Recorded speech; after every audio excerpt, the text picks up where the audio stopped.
Good day. Today we're going to learn how to update a record for a deceased minister. The first thing that we're going to do is we're going to search for the proper record that we need to have updated. As you can see, I used a people ID number in order to locate Reverend Ralph Smith here. We're going to go into his record. First, we're going to look at the Specialty Codes tab. As you can see here, Reverend Smith is listed as retired currently. We're going to delete that because now he is deceased. A pop-up box will come up. Are you sure that you want to delete this specialty? We're going to click on OK. See, it's gone. Now we're going to add a specialty because now Reverend Smith should be listed as deceased. So as we click on the Add Specialty button, a drop-down menu will be utilized for you to scroll down to the deceased option where you will click on deceased. It pops up here and we will click on the add button. Now we've updated Reverend Smith's specialty code to deceased.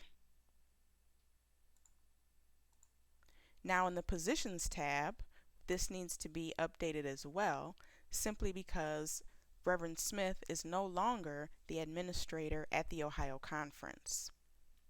So what we will do here is edit. This is probably one of the few times that you'll be able to edit a record. So we'll click on the edit button. Everything here will remain the same except for the end year. Since we know that Reverend Smith has passed away this year and will enter 2014 because we need to have a 4-digit number in this field. Since his role as the administrator is no longer active, we're going to uncheck the active box and click on Update. As you can see here, we have now a red symbol that indicates this person's position record is no longer inactive. Now we can begin in the necrology tab, which starts the process where you enter all of the information that you're able to collect as if it's going into the yearbook tomorrow. So let's walk through the process. So we start by clicking on the Start button. Now once you click the Start button, a new subset of tabs opens up to you. As you can see initially, before we start entering data, that the year ordained has been moved over from the main info tab. Now we have two main info tabs, but this one is specific for the necrology process. You'll also note that over here to the right, the date of birth has also been moved over from the main info tab, the original main info tab, for the whole record. At this point, you should have documentation and have some kind of confirmation that this person is deceased. So you would definitely want to have the date of death. As you click into the date of death field, you will note that a calendar appears.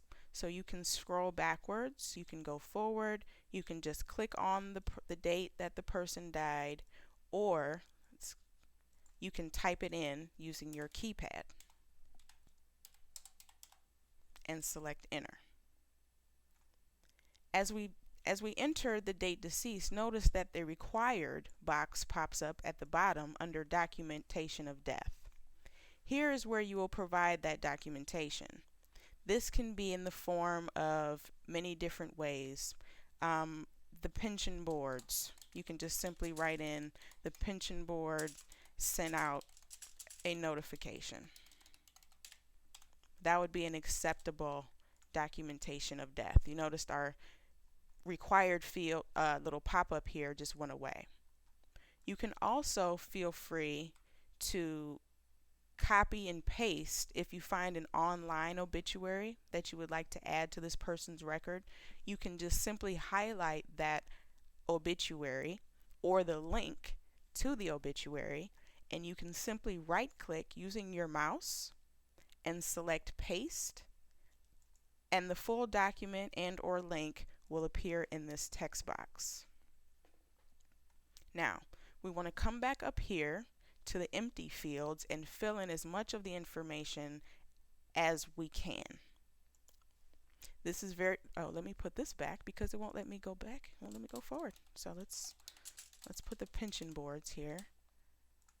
Good. So our required field went away now that we've entered proper data. So let's go back up here to the empty fields and see if we can locate and collect any more information before completing this record, because essentially what you put in is what will be printed in the next yearbook for this person's necrology information. So you would like it to be as accurate as possible. The denomination of ordination can be different than the one that the person is currently ordained into.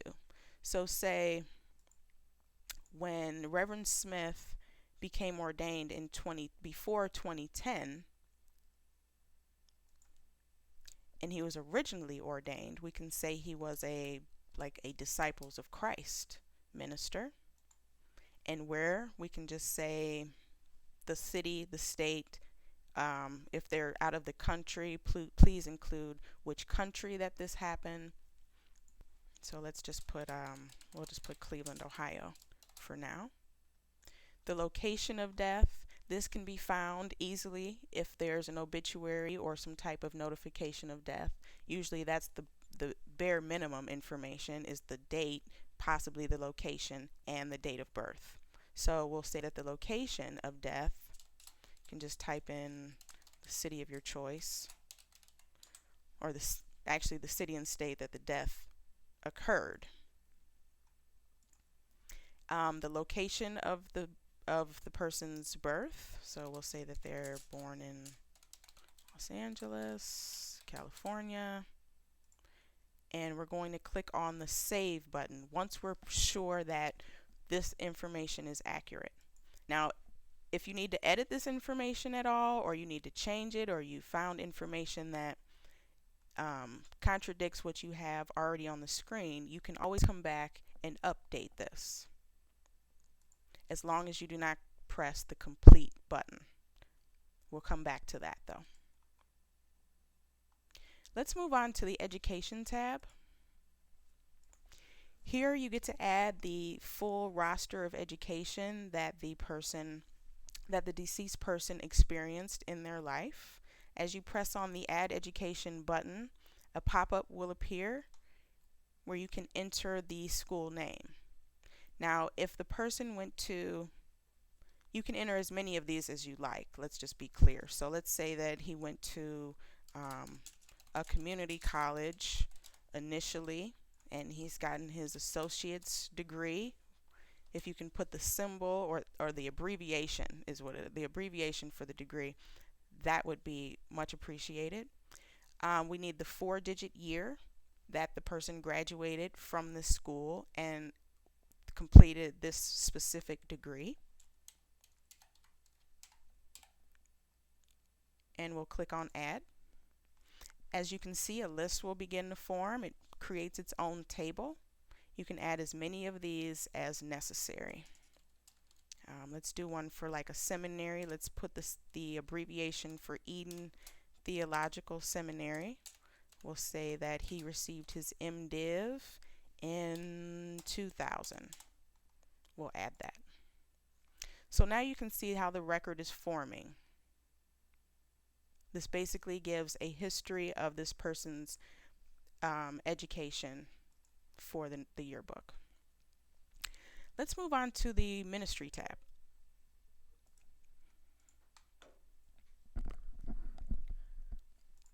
So we'll click on the Add Ministry button. You'll be asked the setting that the person was called to, or perhaps was employed to work. So we can say at the conference at one point, they were the administrator. If we can spell it, and then we're going to put in the city location and the years of service. Now this field requires a range. So you want to include the year that they began and the year that this position ended for them. So we're going to enter, let's see, do 2010 to 2014 and select the add button. As you can see, we also have a new table forming that gives you a list of all the settings that this person served during their life. We can add as many of these as necessary. Let's add another one. Let's do one for church. We'll say it was a church. Well, let's put the church name here. The setting name is, we'll just put UCC Church, Cleveland, which will be the name of the church. And he served as the pastor. This would be in like Euclid, Ohio. And he served here from 2000 to 2009, and we'll add that.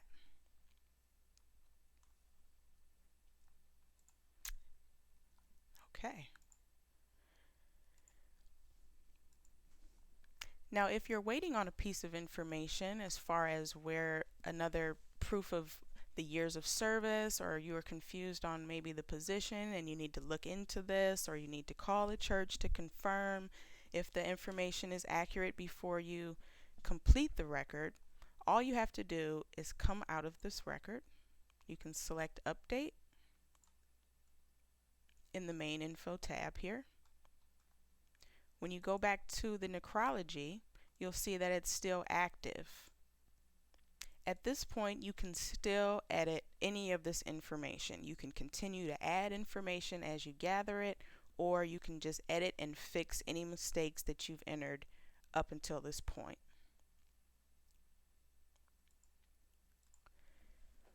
After a set amount of time, if you have not completed this record, you will receive an email notification from the Data Hub alerting you to the fact that this necrology was started and not completed.